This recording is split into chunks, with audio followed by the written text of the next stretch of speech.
Interrupção no nosso vídeo 2, vamos continuar para a gente terminar o assunto de hoje, mas que a essência ela não termina nunca, né? Que é a questão da oração.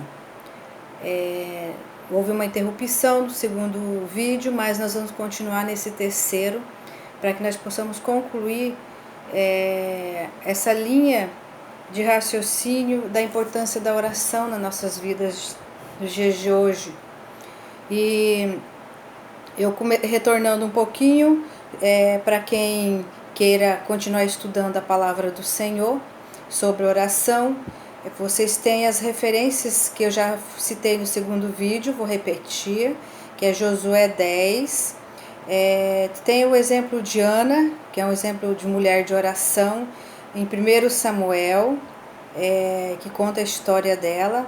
Nós temos também o livro de Ezequiel, ou seja, o profeta Ezequiel, que a passagem está escrita em 2 Reis, capítulo 19, que é sobre a história também de exemplo de fé, um homem de fé. Isaías também, né? É um exemplo de fé, de oração, que está em 2 Reis, capítulo 20. Tem Josafá, né? 2 Crônica, capítulo 20, para você que quer estudar sobre as orações, a importância da oração na vida do ser humano. E muitos outros exemplos que contém na Bíblia. Para você que ainda não leu a Bíblia, não conhece, você tem essas referências para começar. E no discorrer da Bíblia, da Palavra de Deus, você vai conhecer muitos outros homens e mulheres de fé. Raquel, por exemplo, Débora, Ana, que eu já comentei, Esther, que eram mulheres de Deus. Maria, né, grande exemplo de oração, era uma jovem, muito jovem, mas jovem de oração. Sara, Rebeca, né, era mulher de oração. Noemi, Ruth, e assim, N mulheres de oração e N homens de oração, tipo exemplo de Abraão, Isaac, Moisés, Josué, Davi, Elias, Jeremias, Abacuque, né? E o maior exemplo de quem orou mais, pelo menos é o que a Bíblia registra, foi as orações de Tiago. Por quê? Porque os joelhos de Tiago, segundo a Bíblia, que era joelhos, como se diz, cauterizado. Era joelho como se fosse de camelo, ou seja, a pele chegava a ser grossa, rígida, de tanto ele orar. Grande exemplo de oração, homem de oração, Tiago. E quem de nós teria essa coragem de orar como Tiago, de até que os nossos joelhos se tornassem calejados, né?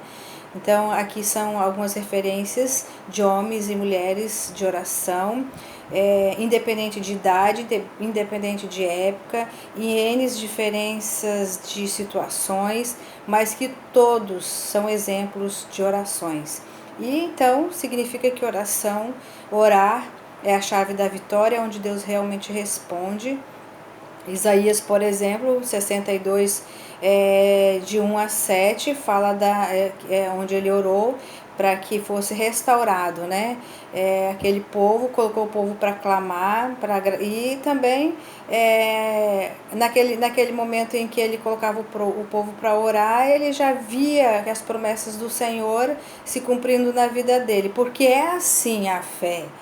A nossa fé, quando nós dobramos os joelhos para orar com fé, é para que nós possamos alcançar aquilo que ainda nós não vemos, mas Deus vê e está nas mãos do Senhor. Então a fé é isso, é o firme fundamento daquilo que você crê, mas você não vê, aí você crê que vai receber, e é nesse inteirinho que Deus vai responder, porque você está confiando e a promessa está na mão dele. E nós não vimos Deus, nós não conhecemos Deus, mas nós cremos que ele existe e nós cremos que ele nos ouve e nos entrega as bênçãos quando nós vamos até ele e para que ele venha nos abençoar.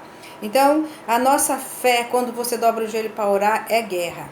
Primeira coisa, nós vamos enfrentar a guerra, nós vamos também orar para receber bênçãos. Então nós estamos pensando lá no futuro, porque o futuro pertence a Deus, não pertence a mim nem a ninguém, pertence a Deus, Ele conhece meu futuro, e sem Deus o